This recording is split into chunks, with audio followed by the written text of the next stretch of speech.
Alright, so we picked up the critical strikes. Just like in the last game, if you time your strikes correctly, they do more damage and double the combo. Alright. Yep. Hey. Whoosh. See, like I said, there's a lot more riddles. So this one, it's a timed door. You need to dive in order to reach this Riddler trophy. I noticed that there's a lot that, this game actually rewards you for going out and, looking around. Oh, definitely. I mean, at any given time, there's something to do. Right. Whether it be solving a riddle, finding a mini-mission, or just beating up some dudes. There's always something to do out there, so if you wanted to take a break from the story itself, you could just go out and run around and have fun. Yeah, you couldn't really do that in Arkham Asylum. It was definitely a lot more limited. Like, after you beat the game, there's no more dudes to beat up. Yeah, because you were really kind of stuck in one basic building. Also, there's this, of course. How does it feel, Wayne, to stand on the very stones that ran with your parents' blood? Do you feel sad? And if you were to read the card that is with Hugo Strange's bouquet, it says, "It will end where it all began." And the positions of the bodies are identical to how they were in that one Arkham Asylum cutscene, where the Scarecrow makes you go nuts, and you see them in front of you, same positions. That's very creepy, But you can also pay your respects at this rose. A very nice musical accompaniment will play, and if you stay there for the whole little song, you get an achievement. Alright. Yep. We're not going to do that, but because I already have the achievement, and it takes kind of a while, but it's a nice little detail that they added. The music, though, for that scene is just very well done. It's excellent. It even works in a bit of the Arkham Asylum theme. So. Right. Which is always, cool when they're able to. Yep. You keep the remote control Batarang, and it's got a few tricks up its sleeve. You can slow it down, speed it up, and even make it do a U-turn. That's what's up. It gets used in a ton of puzzles. In the last game, it was mostly just a frivolity. In this game, you need it. Yes. Which is why they give it to you. So. Lethal force is authorized.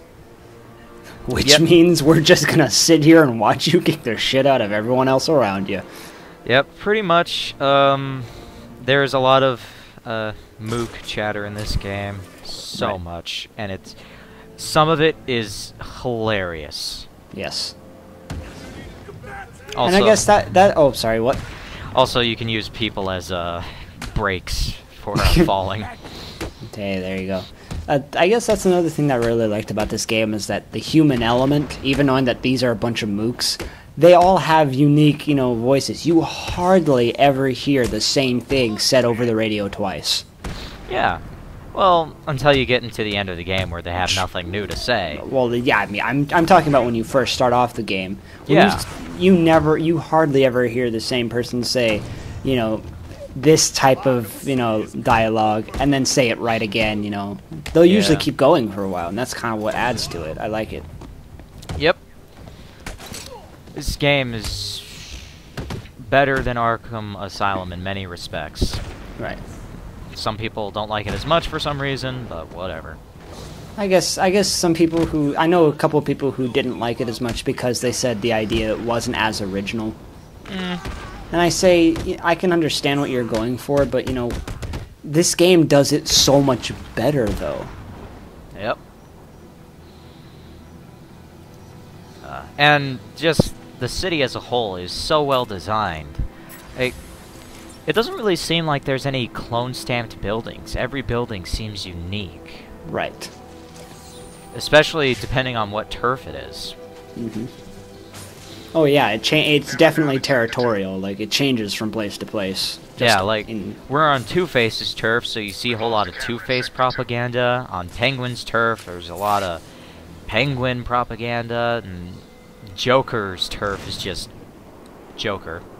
It is. It really is.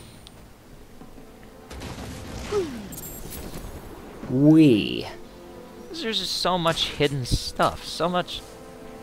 It's just a great place to run around in.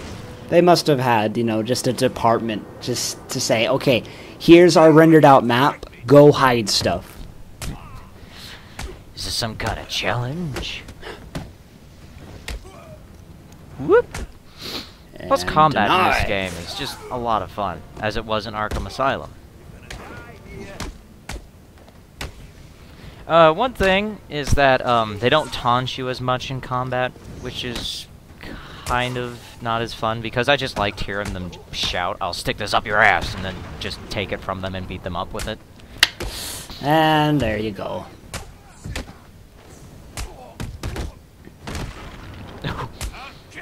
Another thing that's interesting about this game is the physics are a little weird on ragdolls. You'll see what I mean later on, but sometimes you can knock out a guy and they'll go flying 50 feet, and it's entertaining. Because he's the goddamn Batman. Oh yeah, definitely. Oh, we got an upgrade. We're gonna pick up the special combo boost. That makes it so we need to punch people less in order to get the takedown. This place is insane. Man, I even saw Bruce Wayne in here earlier. Poor guy's probably dead by now. The name's Ryder. Jack Ryder. The TV reporter? Yeah. You a fan? No. What are you doing here? You tell me. I was doing No. If you would just listen to me when we entered this place, you wouldn't. I mean, good idea to you? What did you find out? The official line is in actuality, Jack Ryder is apparently kind of pushing both ends of the political spectrum, just depending on what gets him better ratings. So, he is kind of a jerk. I wasn't so sure, but I saw some poor guy get dragged off when I was being processed. Strange was picking his victims personally. Arkham City is a dangerous place. No, really. Suggest to keep a low profile. You may have a point. I'll lay low, see what's going on down here. Well, there you go. Run along and play. And there's a manhole cover with Arkham City written on it. At least I think it said Arkham City on it. Whatever. I'm pretty sure it did. Yep. It would make sense if it did. And this is, well, the new detective mode works a little bit differently. It kind of phases out after a certain distance, as does the remote control batarang, so you can't throw it and then hit somebody across the entire city, which would be amusing, but... Understandable. Yeah. It's understandable why you can't. Basically, the farther away something is, the less defined it is, so it can be a little difficult to tell where things are if you're a certain distance away in detective mode. So, it's not as useful as it was in the first game, which I think they were trying to promote, because in the first game you could get through it without ever turning off. I guess they sort of fixed it for this game.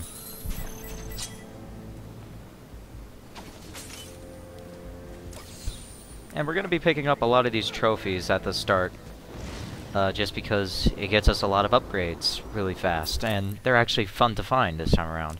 Right. Here's a new combo move, replacing the throw, the Bat Swarm. Oh, and by the way, on that last Riddler trophy that you found, you're going to want to go to the top of that building and trying to get that, otherwise it won't work all the way. Oh, yeah, it's pressure-based. You need to hit it really hard. You know, kind of like that thing, you got the amusement park with the giant hammer, you ring the bell, exactly. Yeah, that's pretty much what it is. Ta-da! Okay. Whoop. And the Batclaw got a serious upgrade in this game. You can use it to pick up trophies. Oh. It is so nice. So very nice. Makes sense, you know, if you think about it. Yep. Oh. Now, of course, we have the sequencer. Can we use it to hack this? You're getting ahead of yourself, Batman. Nope. Those contraptions are of little use to you. For now. Can't hack them yet. And, That's crazy. the puzzles aren't all that simplistic. This one here, can be a little weird.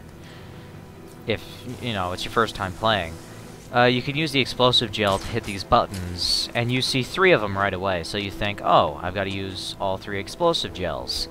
That's true, but there's actually a 4th switch that's a fair distance away, and the switches are timed. So, basically, you can't use the explosive gel on that switch. You need to go over here and use it on this one, because it's connected it's connected to the same contraption, but it's a fair distance away. Let's hope it doesn't get us killed. Hope people figured that out. Yeah. There's quite a few puzzles like this where you have to use multiple gadgets in order to unlock these cages. And some of them are pretty devious. Oh, definitely. Some of them just have you just angry, not at the game, but just in general. Yep. And even though there are some trophies that you can't pick up right away, like behind this wall, you still need another gadget that you get later, there's still Catwoman trophies. So unlocking these pathways make things much simpler for you later on. Right.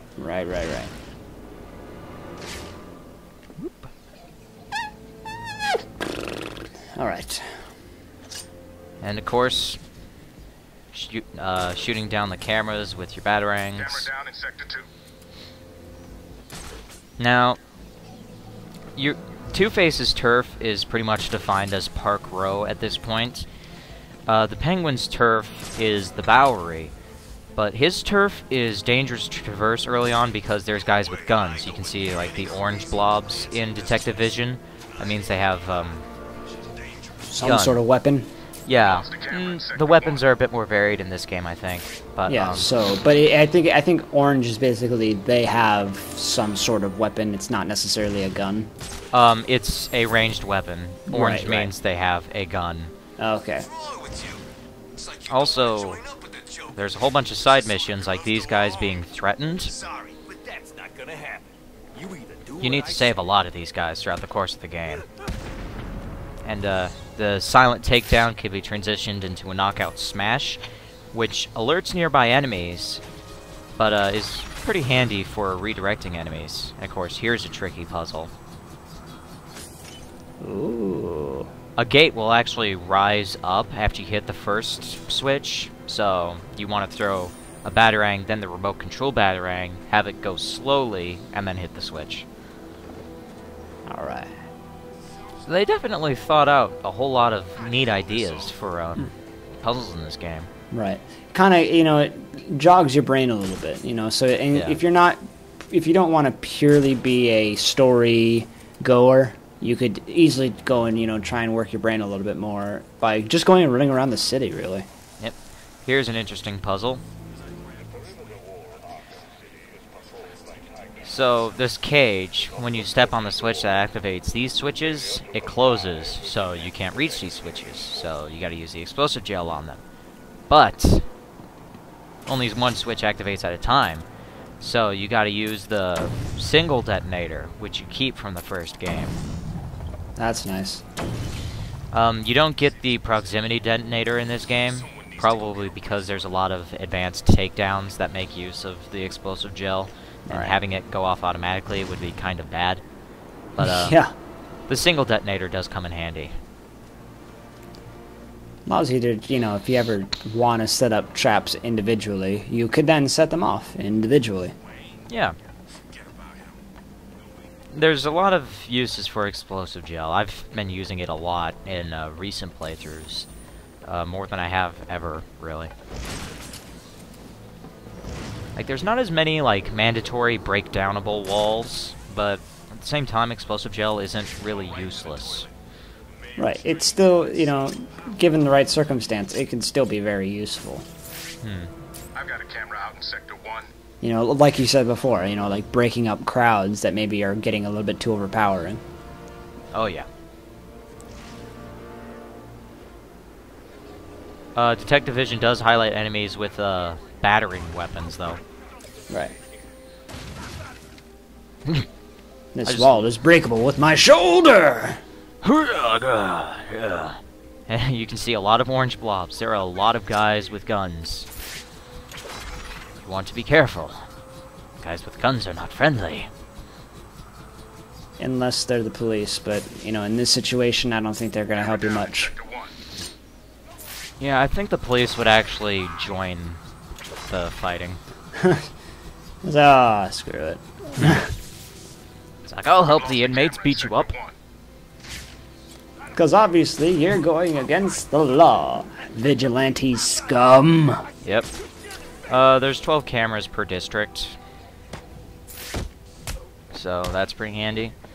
And the cameras pretty much take the place of the Joker teeth from the first game. Ah. Boom. Also, you can't throw people off ledges really that much. Oh, darn. Yeah, well... But you can't do this. Jeez. I know. Okay, I see what you mean by ragdoll. Yeah, it's... He threw it with so much power. God. You can Equal use it... opposite reaction, my foot. You can use it to knock people down ledges, and, because there are some ledges you can knock them down, just not like buildings or whatever, and it'll knock them out.